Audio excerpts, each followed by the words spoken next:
Hello friends, in this video we will go to discuss about one important problem in resonance. Let's read the problem.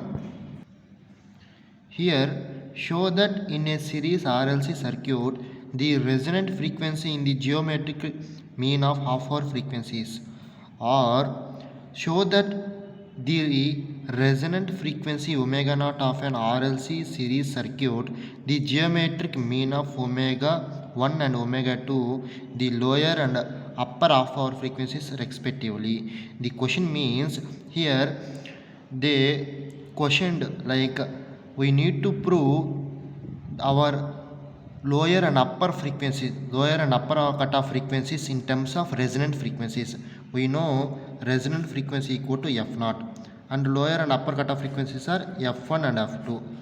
Now we need to prove f1 and f0 in terms of f1 and f2. Okay, I think you can understand the question. Let's move into the answer. Resonant frequency in terms of cutoff frequencies. Okay, first we know that f1 equal to lower half hour frequency, f2 equal to upper half hour frequency, and here f1 and f2 are the lower and upper cutoff frequencies.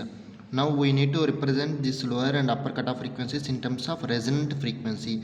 We know resonant frequency nothing but f0. Okay, yet lower half power frequency is f1. The nature of the circuit is capacitive.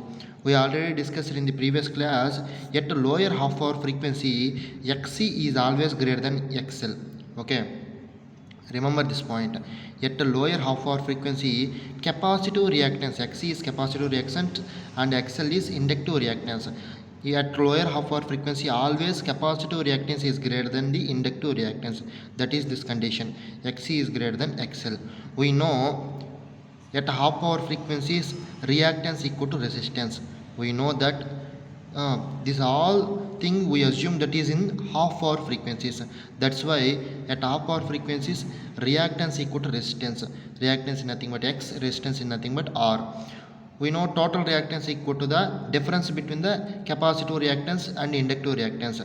Here it is lower cutoff frequency. Suppose the capacitive reactance is more. That's why we take xc1 minus xl1 equal to r. Okay, we know xc1 is capacitive reactance, xl is inductive reactance, r is resistance.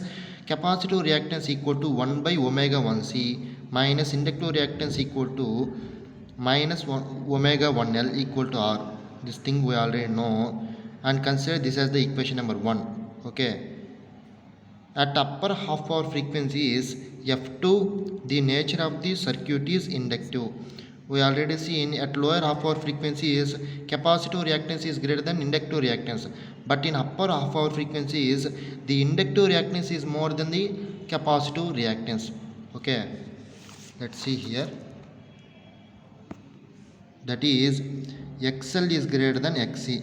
xl is the inductive reactance, xc is the capacitive reactance. I treated like it as a xl2 is greater than xc2 because it is the upper half hour frequency, and we know the condition in half hour frequency is reactance equal to resistance.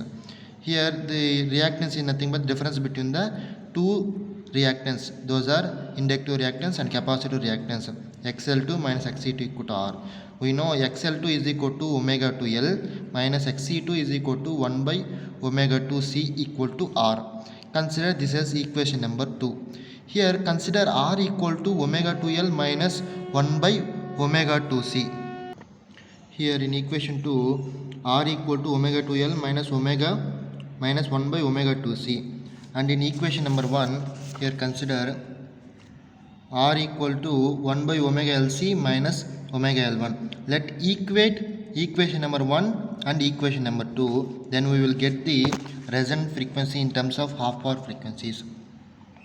From equation number 1 and 2, 1 by omega 1c minus 1 by minus omega 1l equal to omega 2l minus 1 by omega 2c.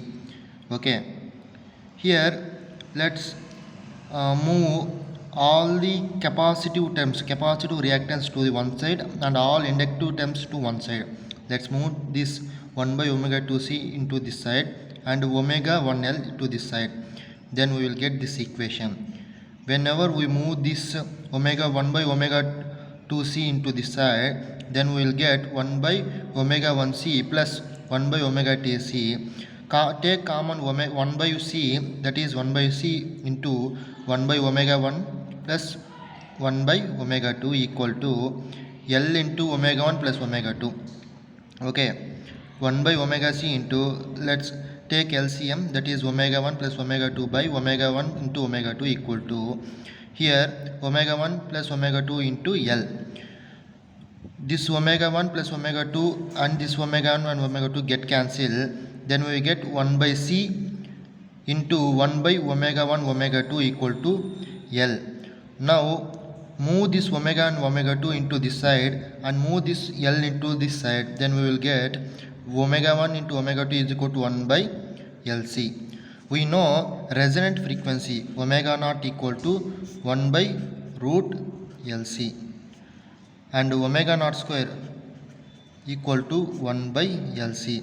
Here we have 1 by LC. Instead of 1 by LC we can place omega naught square.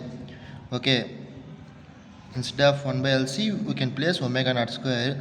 Now we need to find the resonant frequency in terms of cutoff frequency. That's why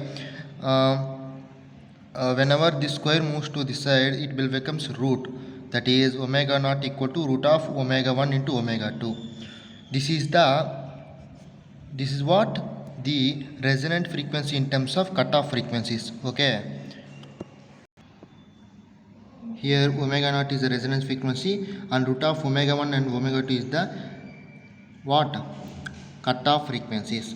Okay, suppose if I want to represent this omega naught, that is resonant frequency in terms of edges, that is f naught by 2 pi is equal to omega 1 is nothing but f1 by 2 pi, omega 2 is nothing but f2 by 2 pi, that is f naught by 2 pi is equal to root of f1 into f2 by 2 pi into 2 pi root is it equal to 2 pi. Let get cancel 2 pi and 2 pi, then we will get f naught equal to root of f1 into f2. Okay, from the above equation, resonance frequency is the geometric mean of lower and higher cutoff frequencies. Okay, this is the equation, that is the resonant frequency f naught equal to root of f1 into f2. That means the resonant frequency in terms of cutoff frequencies. Thank you for watching this video.